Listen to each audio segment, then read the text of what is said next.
Away from our crowded highways, there's another world. A rarefied realm where the right car is as sought after as Picasso and platinum.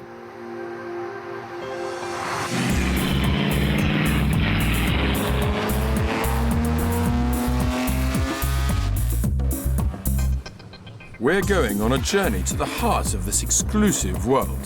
$5,100,000.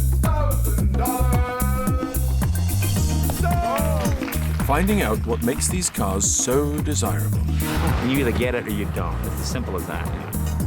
Meeting the characters who hunt down the world's rarest automobiles.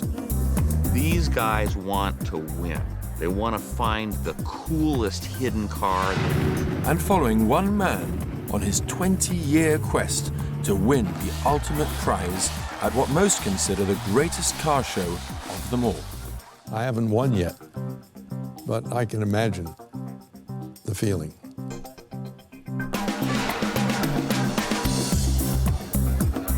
Welcome to the world's finest cars.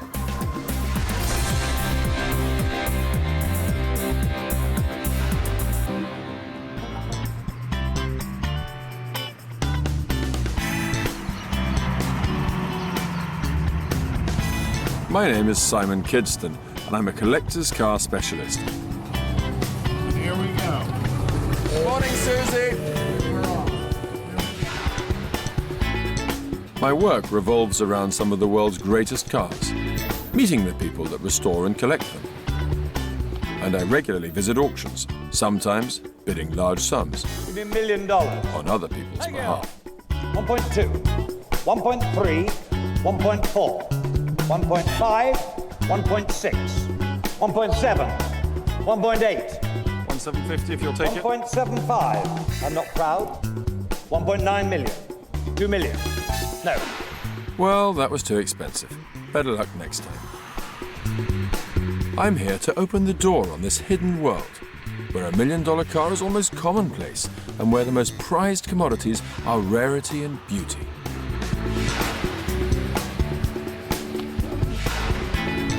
In the next hour, we'll get an insider's view of the automotive competition to end all others, the Pebble Beach Concours d'Elegance, which takes place every summer in California. Can't get away from cars with cut-down windshields. We'll meet three collectors, each of whom is competing at Pebble, and get a private tour of their hidden collections. I want one of everything. And for me, that's impossible. And we'll find out what it takes to win what many call the world's ultimate collector's car accolade, the Best of Show prize at Pebble Beach. The Best of Show winner. To understand this exclusive world, one question needs to be answered. What is it that makes some collector's cars so rare and so desirable? Well, one answer is that they often have unique, custom-built bodywork, like this French Talbot Lago from 1938. Back in the 1920s and 1930s, when you went to order a luxury motor car, you didn't go and order a complete car out of the catalogue. You would order a chassis from the manufacturer, and then you would create your own coachwork together with your coach builder. Let's have a closer look. Look at the sculptural line of this car.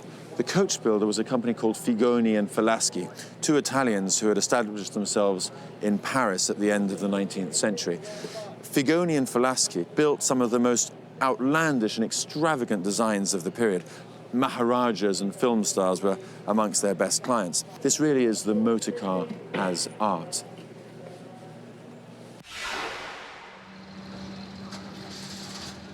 In today's collector's car market, chassis from the great manufacturers, clothed in distinctive bodywork, command high prices. For example, this Mercedes-Benz S-Type is being auctioned by Christie's. It has bespoke bodywork by Sauchik, another of the great Parisian coach builders. It also has an amazing history. It's being sold by the same family that bought it new for around $10,000 back in 1928. And it's being sold now, I guess, by what, the grandchildren of the original owner? Exactly. It's being sold by the granddaughter of the original owner, so single family owner. What do you think it's going to bring? I think it certainly does better than 3. You think make over $2 I think million? it's safely within the $3 to $4 million range. 2,000,009. Anyone else want to come in at 3 million? At 3 million too. It's selling on the telephone for $3,300,000. Fair warning, Rupert, at $3,300,000 for the last time. I'm selling it now at 3.3. Thank you. That is yours. Thank you. Thank you, Gordon McCall.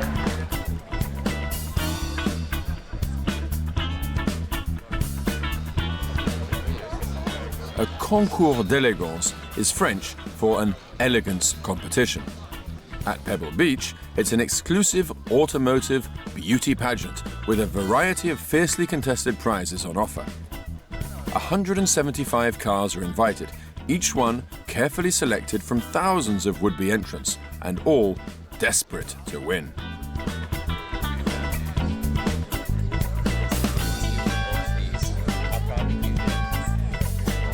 Pebble Beach is interesting because it's one of the few places where simple millionaires can compete against billionaires and win. You know, by golly, that's the American spirit, where a simple millionaire can come here with his cheap $1 million car and beat the billionaire guy. I come as often as I can. It's really beautiful. And to see every year you get more and more amazing vehicles. I mean, I've never seen anything like this. There are all sorts of awards and trophies up for grabs here, but Pebble Beach's judges are notoriously difficult to please. There are a lot of car shows in the world, and there are a lot of what I call feel-good show and shines. You know, you bring out your old car and you spray wax on it and you're happy and you get a ribbon. Here, it's rigorous. And it's also very wealthy people with pretty big egos who have come here to duke it out in this arena. It's easier to buy a private jet than it is to get a class award at Pebble Beach. Who are these collectors that duke it out at Pebble Beach? What motivates them? And just what does it take to win? To find out, we're going to visit 3 of the best.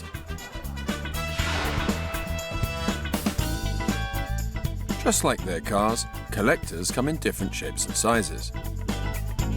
There's the irrepressible enthusiast.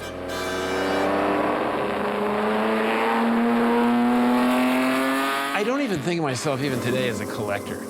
I think of myself as an enthusiast. Then there's the ardent collector.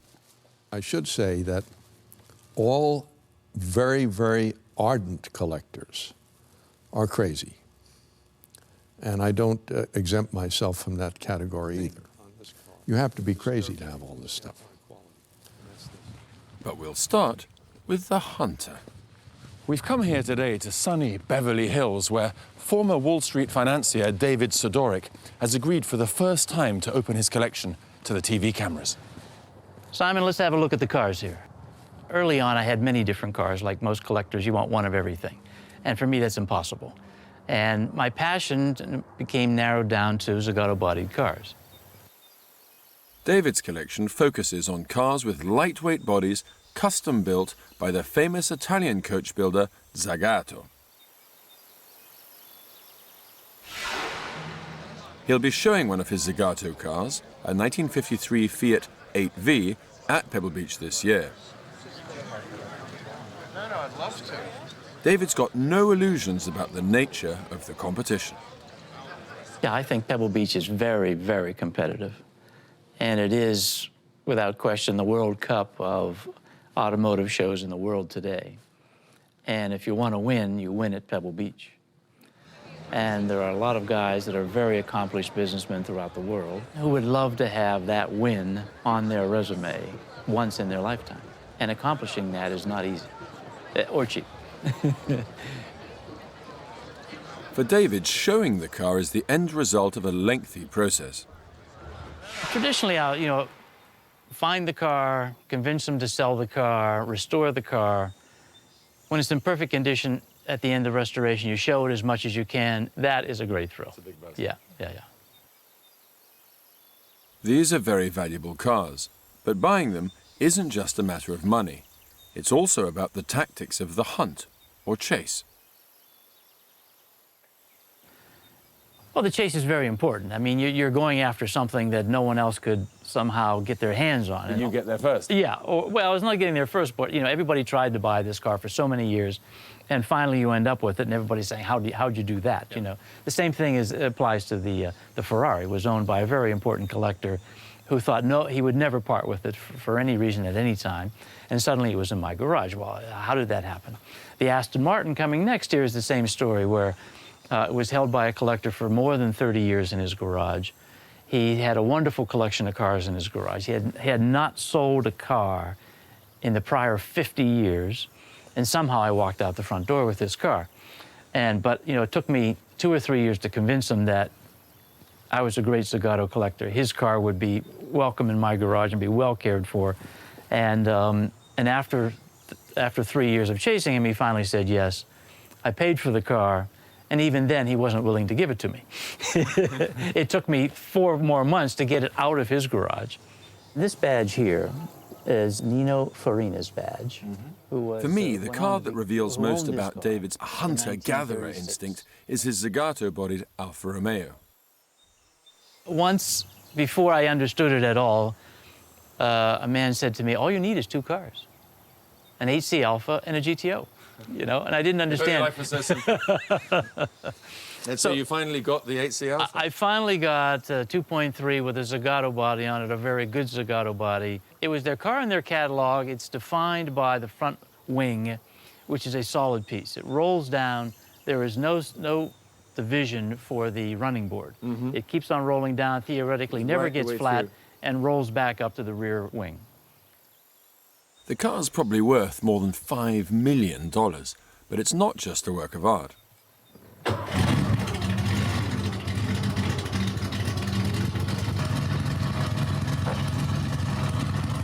Sounds good. On a sensory level, what's important to you about the collection? What rewards you? Well, there are 3 things. It has to look good, sitting still. It has to sound good when it starts up. And as it goes down the road, you have to enjoy looking at it from all angles. All of those 3 things are very important.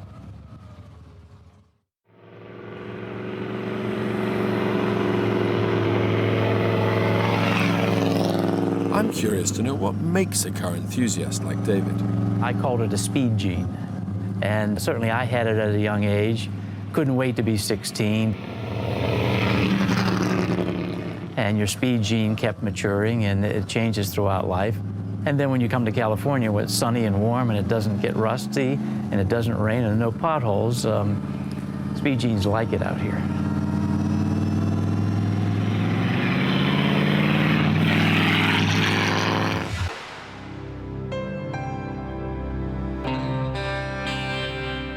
Our next collector is based in Reno, Nevada, and he's been competing at Pebble for decades.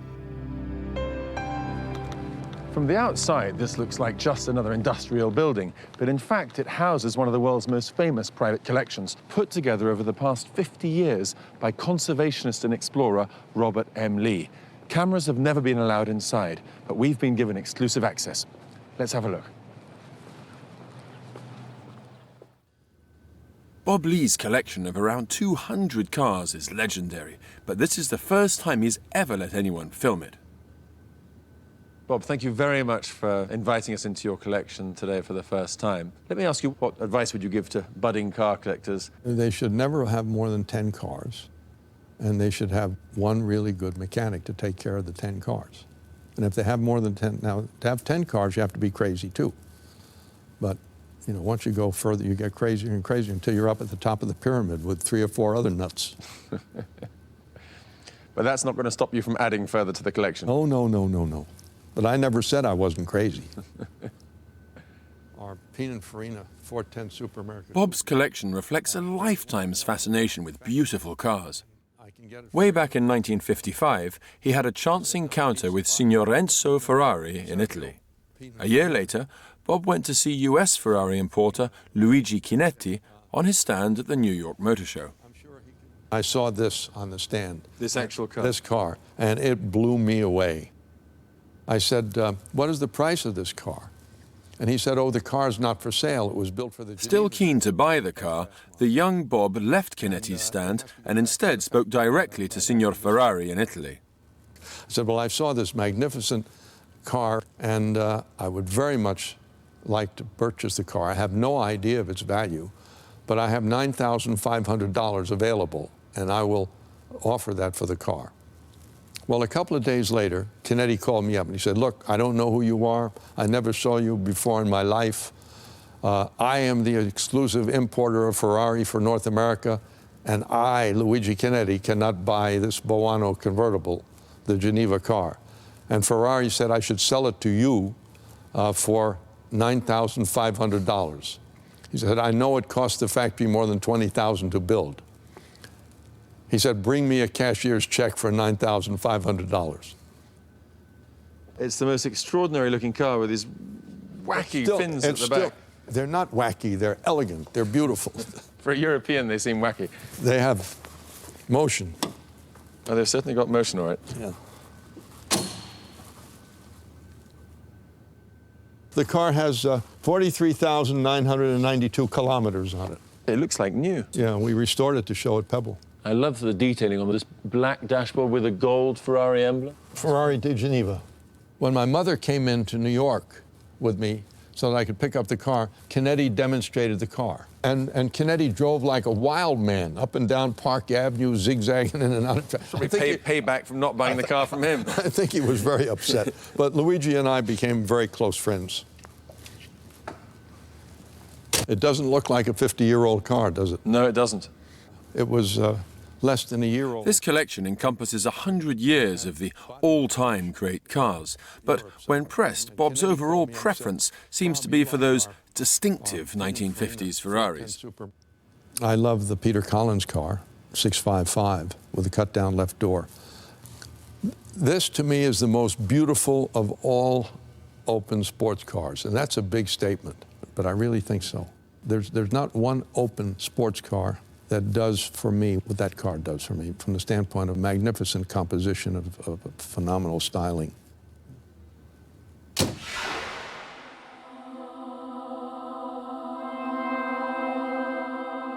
Hidden away in a quiet garage, Bob Lee has another very special car. It's his secret weapon to fulfill a lifelong ambition, winning the Best of Show prize at the Pebble Beach Concours d'Elegance. Later on, we'll hear the whole story.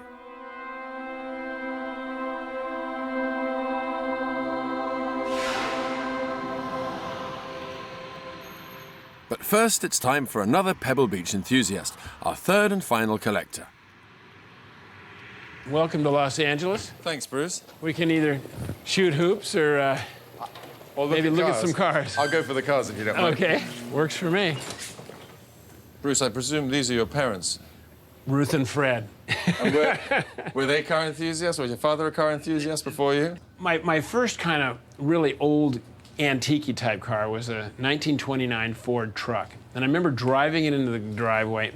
And he did this with every car. He didn't care what it was. He would just come out and ask, how much was it? You know, and oh my God. So how did you start collecting cars? You know, I don't even think of myself even today as a collector. I think of myself as an enthusiast, because a collector would probably have some kind of collection in mind or some place to go with all this. I have just bought the cars that I love to drive and that I enjoy looking at, and I particularly like history. You know, cars with history. This is a wonderful picture. This was right out of the office at Le Mans. And it's that sense of history and Bruce's strong connection with it is almost tangible in this garage. And it looks like perhaps there are a dozen people that have put this together, but it's just one, you know, car-crazy mind. What's the story with this one? Well, this was the very last competition Cobra sold by Shelby in 1965 to a friend of mine. This is a great car, soft riding, much different than a 289. 289, you go over a cigarette, but it just launches the car. Yeah. This car drives really smooth, really torquey, and just a fun car. The powerful but rudimentary Cobra is a clue to another of Bruce's passions, the all-American hot rod. This is major Americana, chopped, flamed. It's everything I ever wanted in high school. And as I say, you're never too old to have a happy childhood. And when you say chopped, basically they cut the roof off, take out a few inches and then weld it back down again. Exactly. To give it this very low and mean look. Precisely.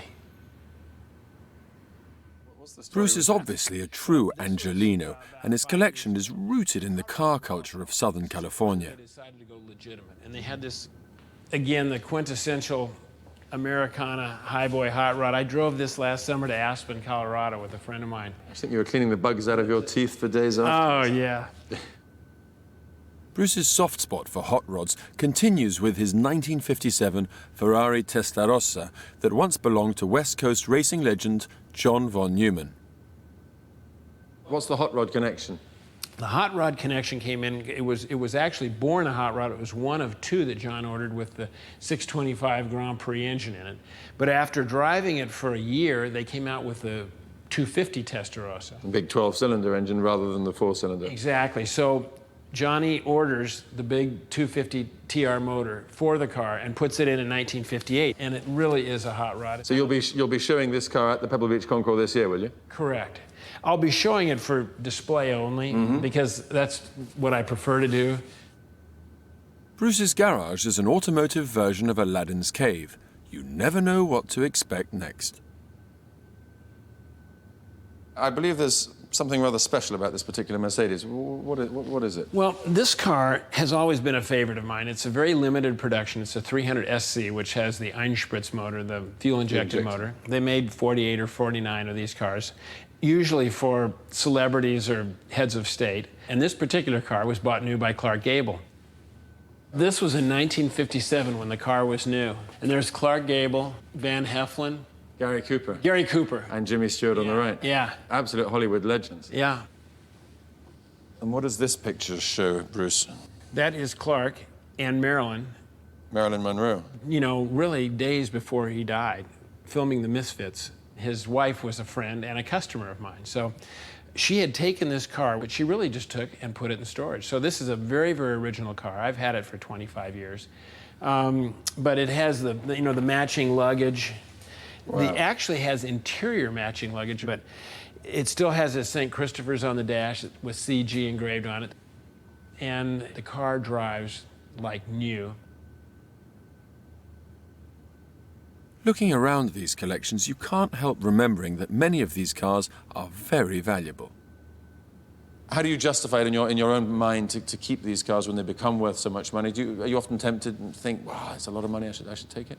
Do you know, it just takes a lot of my thought time because I love the cars for what they are and for the reasons that I bought them originally.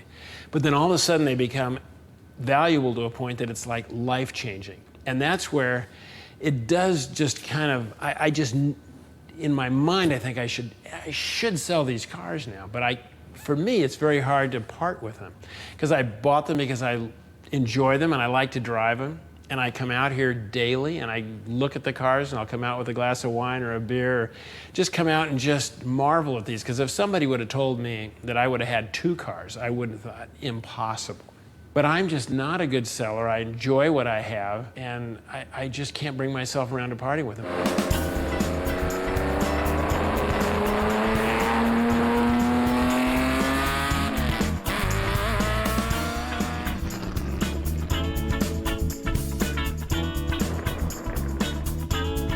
Three collectors with very different approaches, but they're linked by a common interest in the Pebble Beach Concours d'Elegance.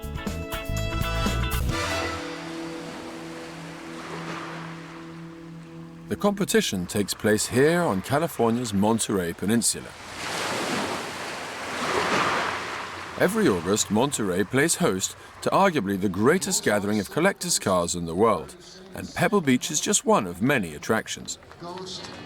That once, as you know, belonged to Alta Long. We're so pleased to have this car back here. There are car shows, exhibitions, and road trips, and it's one weekend where you can buy just about anything automotive, from key fobs to multi-million-dollar cars. This time, there's one very special car on offer. There must be something like 1,000 cars on offer this weekend. There are no fewer than 7 different auctions being held. But of all the cars on offer, probably the most valuable and the one that's attracting the most attention is this. What makes it special? It's the only one in the world. It's a 1958 Ferrari 412S, a one-off racer from what many collectors regard as Ferrari's golden age. 4 litres and 12 cylinders of Maranello muscle. The engine developed about 450 horsepower. If you imagine the power of that car combined with the skinny tyres and drum brakes, it's no wonder that not many racing drivers from the 1950s are still alive today. In front of the driver, just the most basic of instrumentation. We've got the oil temperature, oil pressure, fuel level, and the water temperature. And in the middle, the all-important rev counter, redlined at 7,500 revs. Note how there's no speedometer. The driver basically had to go as fast as he could all the time.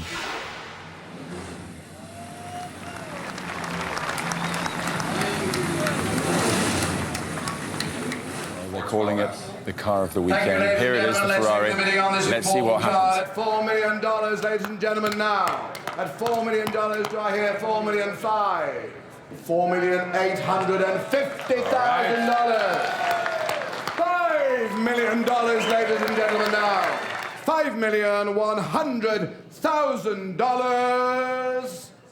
Sold! Whoa! Well done, Matt. Excellent. And let's thank the underbidders we made.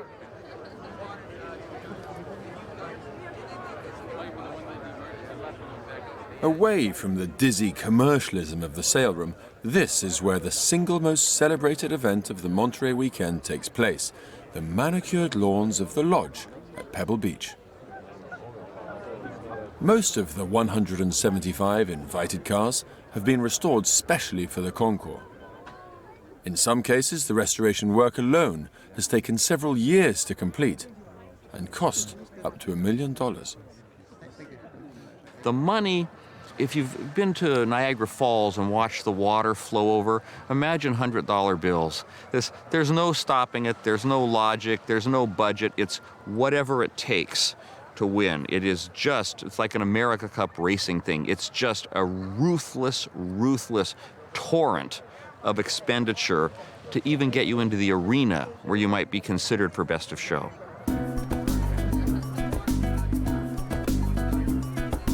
Of all the prizes here, the Pebble Beach Best of Show trophy is regarded as the Holy Grail. It's generally considered to be the ultimate tribute to a collector's taste and judgment. There's a lot at stake. Beneath the genteel facade, there's an undercurrent of savage competition.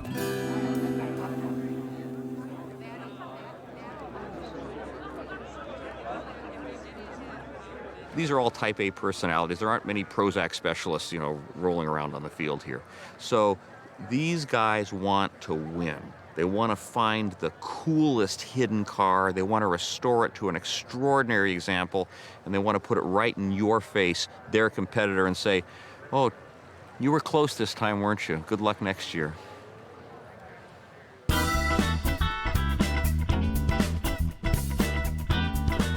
This year, each of our 3 collectors has been invited to bring a car to Pebble Beach. David Sidoric will be competing with his 1953 Fiat Zagato. Bruce Meyer will be showing his 57 Ferrari Testarossa. And Bob Lee will be taking the Ferrari that he bought new in 1955. They're all hoping for awards, but our collectors know that with these cars they're unlikely to win the Best of Show prize for one simple reason. These are post-World War II cars, and for the last 50 years, the overall winner at Pebble Beach has always been a pre-war model.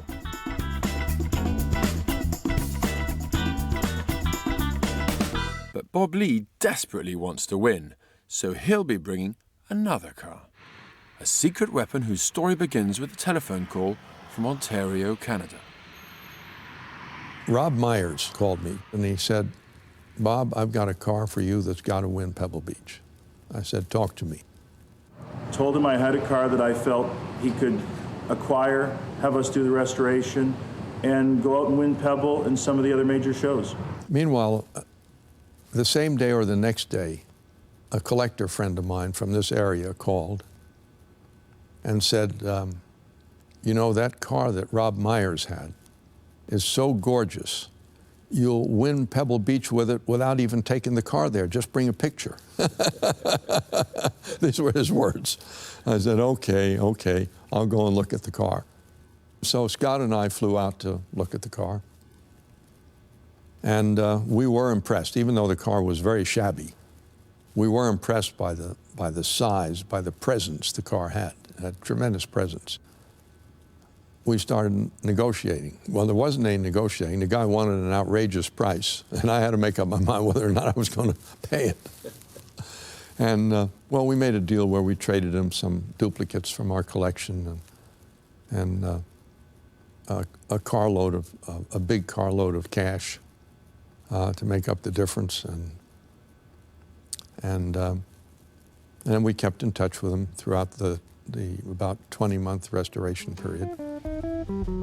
And this is the car back in the 1930s. It's a British Daimler 66, a one-off low chassis model originally sold to a Captain Wilson.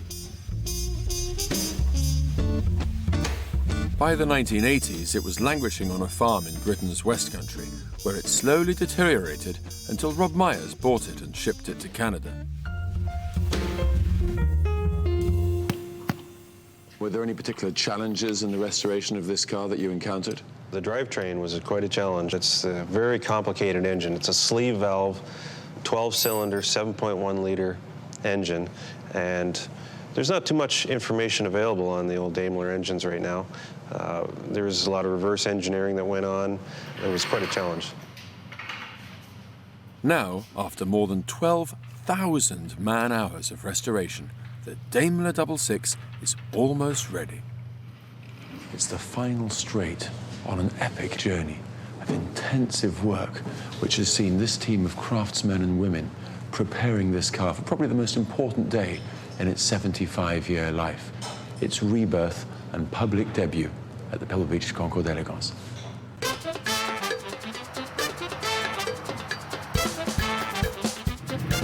We've taken it down the road a little bit, and there'll be 200 miles put on it before it goes. Now, when you sit in the driver's seat, the bonnet just goes on forever.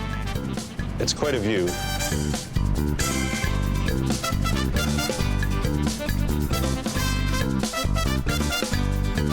Going down the road, it's surprising. You know, a car of this length and weight, the steering is quite light. It's not a whole lot of power.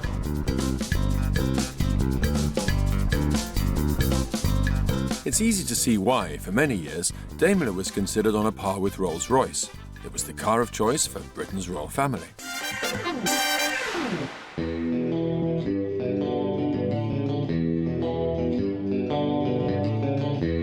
The car looks immaculate in every detail, but can it win at Pebble? You can never say it's 100% shoe-in. Bob's been trying to win Pebble Beach for 20 years, and I think this is his year to have the best shot at it, even though he's had some other phenomenal cars at Pebble over the years. But I think that we're ready to go to Pebble. The car speaks for itself.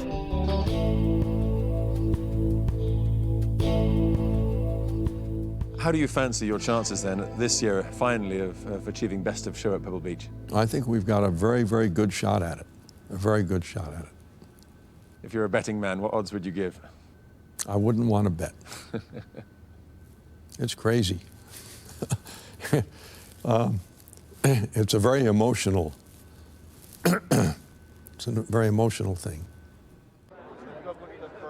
Bob Lee isn't the only collector determined to win Best of Show this year, and nor is he the only one who's spent a small fortune in the restoration process. It's not wanting to be crass, but preparing a car for Pebble Beach requires very deep pockets. Well, a significant car that is mechanically complex, like a pre-war Alfa or a Mercedes-Benz, It's certainly no less than $500,000, and depending on the issues that it has to solve along the way, it can be $750,000. So not for the faint-hearted or the impatient.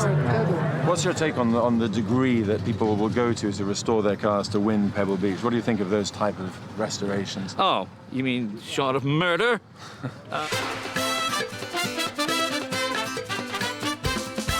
So you've hunted down a suitable car, had it restored to the umpteenth degree, and received that coveted invitation to Pebble Beach. That's the easy bit. What happens next? First group. Cars 1 through 35. Hey, boys! Please go to your car. Okay. The first event is voluntary, and it's called the Tour. Draggers. 1 through 35. Please go to your cars. Come on, tour enthusiasts, to your cars. Leave the coffee behind. This is the event that starts off the Pebble Beach week. This is what they call the Tour d'Elegance. It's a tour for all the cars that are entered into the concours, and they get extra points for completing it. In the past, a lot of people have thought that the cars that take part in the concours don't actually work. So to prove them wrong, the organisers have come up with this formula where the cars will drive around the Monterey Peninsula, ending up back here later on this afternoon.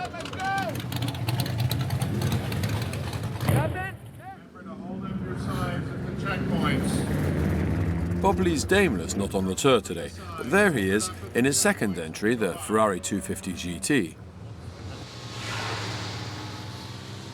And that's David Sidoric in his Fiat 8V. For Bruce Meyer, driving his Ferrari Testarossa, this is an important part of the competition. When you say that car's been kind of Pebble Beached, it was like chromed where it shouldn't have been chromed, polished where it shouldn't have been polished. I think they're learning now that that isn't really the right direction. And I think they're kind of dialing back the Pebble Beach restorations as such. I think the rally has had a lot to do with that, to show that the cars are not just trailer queens.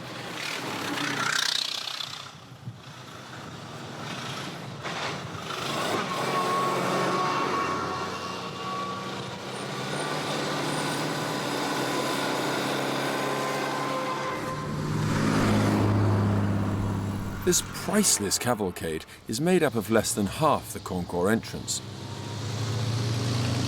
They'll take a leisurely 60-mile drive and pick up some points for participating before the serious judging starts back at the lodge.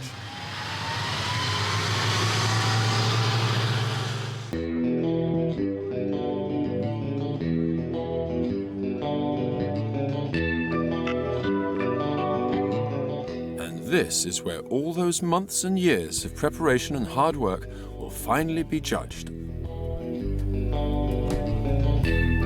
The 175 entrants are divided into different classes: American Classic, open-wheel race cars, pre-war Mercedes, and so on. There are two tiers of judges: class judges and honorary judges. This year, I'm a class judge, looking at post-war custom coachwork. Nothing. And it would have got, it should go into there. See that? We're checking the cars for originality and quality of restoration, right down to the smallest details. There's a rubber there, just missing the rubber there. Meanwhile, the honorary judges move around the field looking at rarity, presentation, and overall elegance. So, how have our collectors fared? Good afternoon. We're awfully happy to be Bruce here. Meyer's Ferrari has a green rosette for successfully completing the tour, and his car has been universally admired. Beautiful day. The sun has burned away the clouds to enjoy this splendid collection of magnificent cars from around the world. In essence, for me, I've been participating here for probably decades. It's about the people. And it's just a great meeting place. It's Mecca, you know, for the old car group. And that's what I enjoy about it. Today we had our Testarossa in for display only. But for me, it's seeing people from all over the world. Meanwhile, David Sidoric's Fiat Zagato has taken a second-in-class award. Favorite, I have to say. A 1953 Fiat 8V, the Berlinetta, It's owned by David and Jenny Sidoric of Beverly Hills. I think that's a gorgeous little car. I just love it. David never had any illusions about winning the big prize for Best of Show. In 1952, I think you have to collect the right kind of car to collect that big prize. Post-war Italian cars don't win Best of Show at Pebble Beach. It's always been principally pre-war cars, more often than not French, very exotic, very flamboyant. Well, there are plenty of flamboyant French cars to choose from this year. But let's see. Chief class judges, the chief honorary judge, and the honorary judge team leaders will be marking their ballots for Best of Show. In a few minutes' time, the Best of Show, chosen from all the class winners, will be parading behind me. At this moment in time, even the owner doesn't know that he's won. All the participants will be very, very nervous, very excited at the moment to see which of them is going to go home with that very coveted Ultimate Concours trophy. To my left, as they're being collected, you can see those nominees from which the Best of Show will be identified. The non-winning nominees... 4 astonishing cars have emerged as contenders for Best of Show. Along with a ribbon rosette. First, with its distinctive waterfall radiator design from a collection in Kentucky, here comes a 1939 Type 57C Bugatti with striking coachwork by the old Berlin firm of Voll und Rohrbeck. The woman who founded the Pebble Beach Concours in 1950, along with all Absolutely stunning. to the most elegant convertible as determined by the judges. Next is a brooding, almost sinister 1939 Mercedes-Benz 540K. It was christened the Autobahn-Courier to celebrate the Third Reich's invention of high-speed autobahns or freeways. This car has everything needed to win here today. It's ultra-rare, immaculately restored, and mysterious, having been hidden in a garage in Spain for over half a century. A marvelous example of the final pre-war statement of the Mercedes-Benz. Third in the lineup, the car we've been following, Bob Lee's Daimler. From the moment it first hit the road in 1931, through its later history and restoration, it's clear that this car has always had massive presence. Today, fully restored, the Daimler's undeniably louche, almost Cruella de Vil body style makes it arguably the most striking car here. Elegant sports car Concours determined by And finally, one of the great sports cars of all time, in the shape of an Alfa Romeo 8C 2.9. This one with an elegant closed body from Carrozzeria Touring of Milan. The word is that this fantastic car might be a little too understated for the ultimate prize here at Pebble Beach.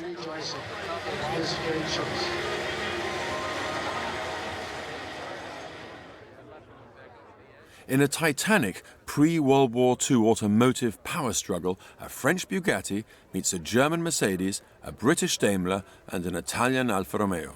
They are down there.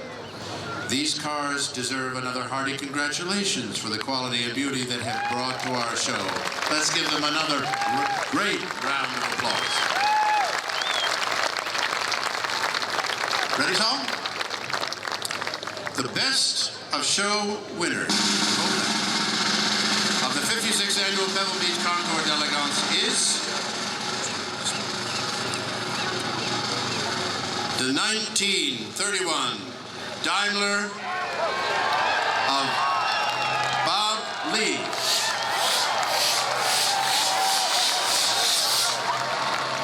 And he's done it!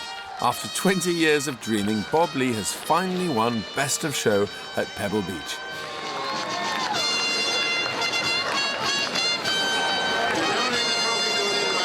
North America is Ken Derrick, owner of the Elegant Set in Carmel, and Mr. Bill. Best of Show has been decided. It's the Daimler 66, a British car with extraordinary, very rakish open coachwork.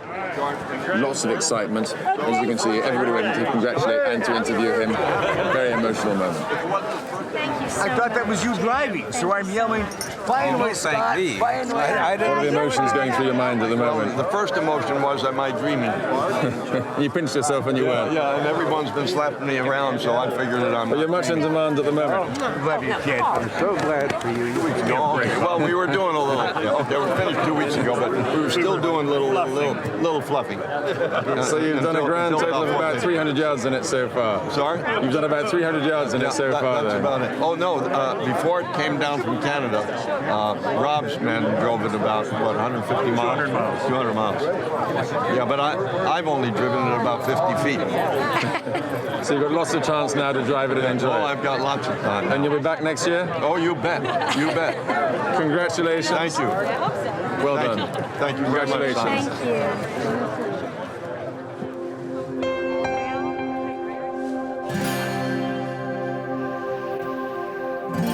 And so, as the Pebble Beach Concours d'Elegance draws to a close, garages and workshops across America and the wider world are already hard at work on their entries for next year and beyond. And the extraordinary story of the world's finest cars continues.